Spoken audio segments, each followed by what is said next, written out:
Dan orang tidak maju karena menolak kesempatan itu. Kain misalnya, dia menolak kesempatan itu. Lalu apa terjadi? Dia hancur.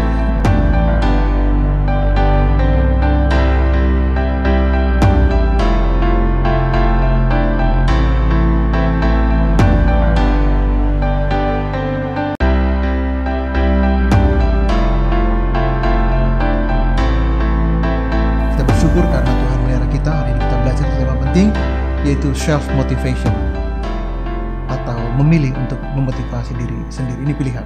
Ya, saya baca satu ayat buat kita sebagai teks rujukan, yaitu dari Yohanes 14 ayat 1. Saya bacakan Yohanes 14 ayat 1, firman Tuhan, "Janganlah gelisah hatimu, percayalah kepada Allah, percayalah juga kepadaku." Nah, saya ingin mengatakan bahwa ketika kita mengalami banyak masalah, dan itu sering terjadi pada kehidupan kita, jangan memilih putus asa, jangan memilih mundur, atau jangan menjadi depresi, stres karena masalah itu. Mengapa? Karena Yesus katakan bahwa jangan gelisah hatimu.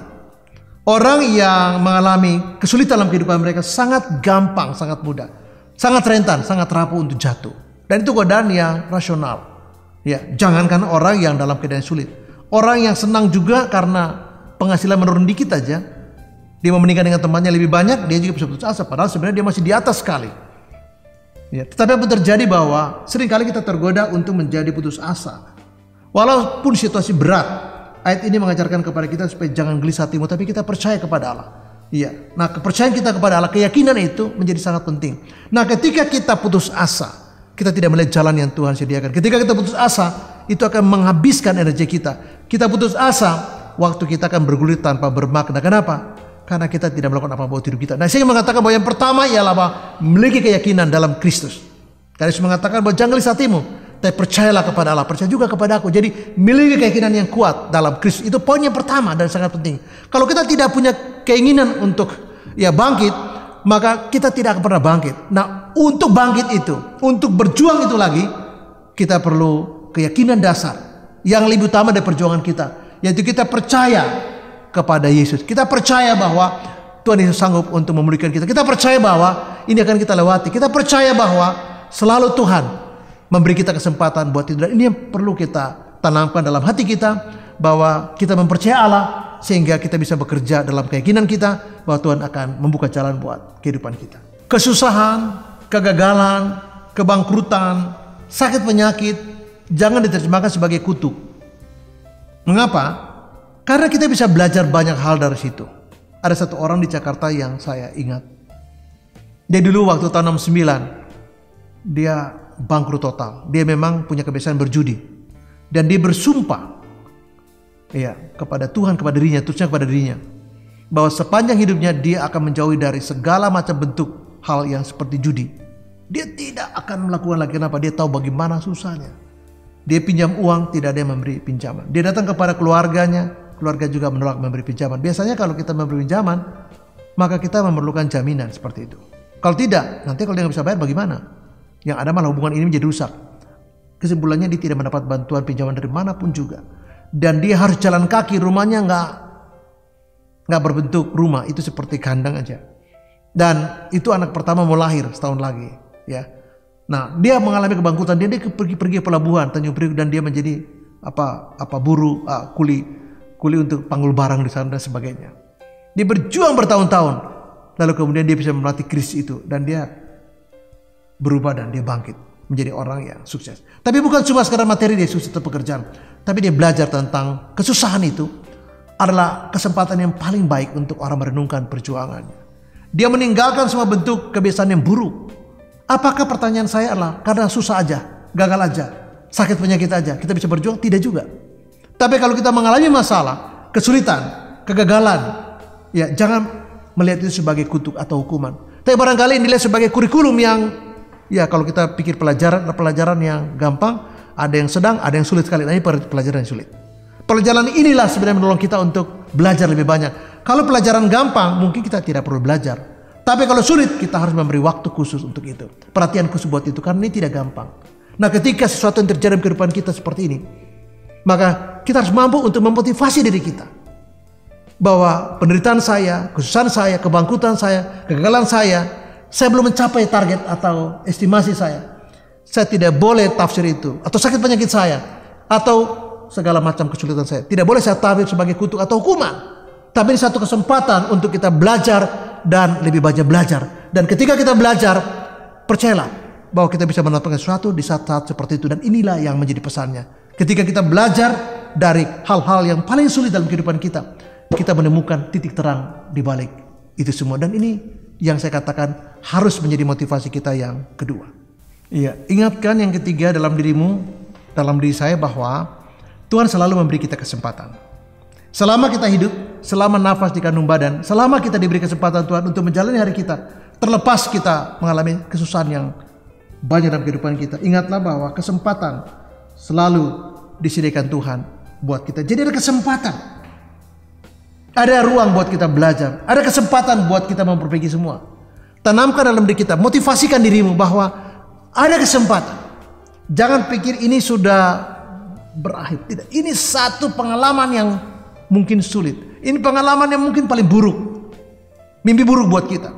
Tapi tanamkanlah dalam hatimu, dalam jiwamu, bahwa Tuhan selalu beri kita kesempatan. Selama kita masih hidup, selama kita masih berjuang, selama kita masih berdoa, selama kita berpikir positif, selama kita masih punya planning yang baik, selama kita punya komitmen untuk memperbaiki diri kita, selama kita tahu bahwa ini salah dan kita harus perbaiki dan tinggalkan itu, selama kita tahu bahwa kita harus belajar, bekerja keras dan berjuang, tidak menyerah, maka percayalah Tuhan selalu kasih kesempatan buat kita. Jadi jangan melihat bahwa dunia ini begitu sempit dan begitu kecil dan tidak lagi titik pengharapan di sana. Tapi kita lihat bahwa dunia ini terbuka dan kesuksesan itu bukan milik orang tertentu, keyakinan tertentu, status sosial tertentu, orang yang punya gelar banyak, orang punya relasi banyak, orang yang punya dukungan banyak. Bahkan ketika tanpa dukungan, tanpa ya katakanlah relasi, tanpa modal pun, karena modal itu bukan soal sekadar uang atau finansial, atau bahkan tanpa gelar, banyak orang yang bisa sukses tanpa mereka punya status sosial yang tinggi. Banyak orang yang miskin, orang tidak punya apa, mereka bisa bangkit dan berjuang. Banyak orang yang terpuruk, banyak orang sudah depresi berat, tapi mereka bisa sembuh. Banyak orang yang sudah mengalami kegagalan, berkali-kali gagal lagi dan gagal lagi dan terus gagal. Tapi satu titik mereka bangkit.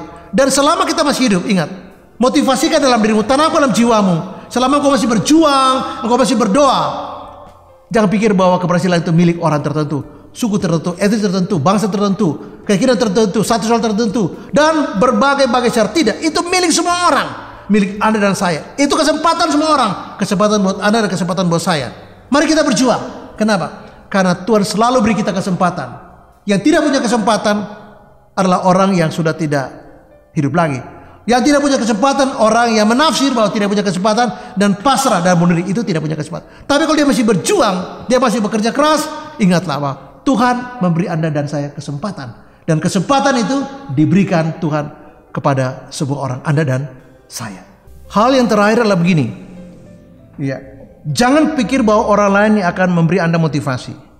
Jangan bergantung bahwa orang lain akan memberi Anda dukungan. Kalau ada orang yang memberi motivasi, bersyukurlah. Kalau orang yang memberi dukungan, support buat Anda, berterima kasihlah. Karena Tuhan pakai mereka untuk mendukung Anda. Tapi kalau tidak juga, Anda harus berani dan memilih untuk memotivasi diri Anda.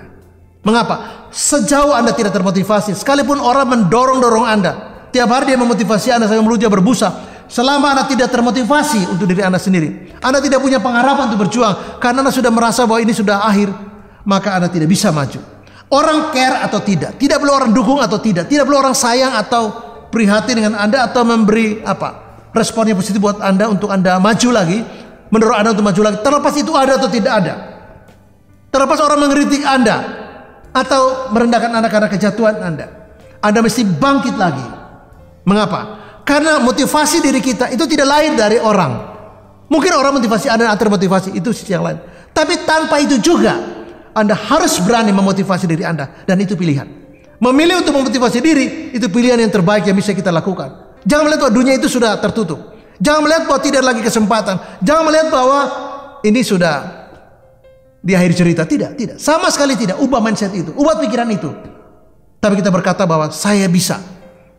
Karena Tuhan Yesus mengasihi saya. Saya bisa. Kenapa? Karena kegagalan ini menjadi pelajaran buat saya. Saya bisa melangkah lagi. Saya bisa berjuang lagi. Karena saya tahu Tuhan akan mengirim orang-orang yang memberi dukungan pada saya. Saya bisa karena saya berdoa dan menyerahkan hidup saya. Saya bisa karena Roh Kudus tidak tinggalkan saya. Saya gagal, iya. Saya pernah hancur, iya. Saya pernah buruk sekali dalam hidup saya, iya. Tapi Tuhan itu memberi saya kesempatan. Tuhan memberi saya potensi untuk saya berjuang lagi. Tuhan memberi saya kesempatan untuk memperbaiki diri saya. Ingat, orang tidak bisa memperbaiki diri bukan tidak punya kesempatan seperti Kain. Tuhan kasih kesempatan kepada Kain. Tuhan datang dan bicara pada Kain. Tuhan kasih solusi pada Kain. Tapi Kain menolak. Dan orang menolak itu, itulah membuat dia gagal. Bukan tidak ada motivasi, bukan tidak ada kesempatan, bukan tidak ada jalan. Pergilah dan cari teman untuk bisa berbagi cerita, beri dan diskusi. Coba Anda beli buku, ikut beberapa kursus. Coba berdiskusi beberapa teman yang bisa Anda ajak bicara. Nanti Anda mendapatkan ada jalan-jalan yang Tuhan buka. Selalu ada jalan yang Tuhan buka. Karena dia tidak pernah kekurangan jalan. Katakan pada dirimu bahwa ini bukan ending. Tuhan membuka jalan. Tuhan ada di sini. Dan apapun yang saya alami, apapun yang saya rasakan, selalu ada jalan keluar. Mengapa? Karena Yesus katakan, akulah jalan dan kebenaran hidup. Selalu ada jalan yang terbuka buat Anda, buat saya. Terlepas orang itu dukung atau tidak. Terlepas orang itu kritik atau mendukung Anda. Terlepas. Anda punya kesempatan dan saya punya kesempatan juga. Kita semua punya kesempatan. Mari kita berjuang dan kita memilih untuk memotivasi diri kita bahwa kita bisa belajar bagian dari kesusahan ini. Tuhan memberkati kita semua dan Shalom. Amin.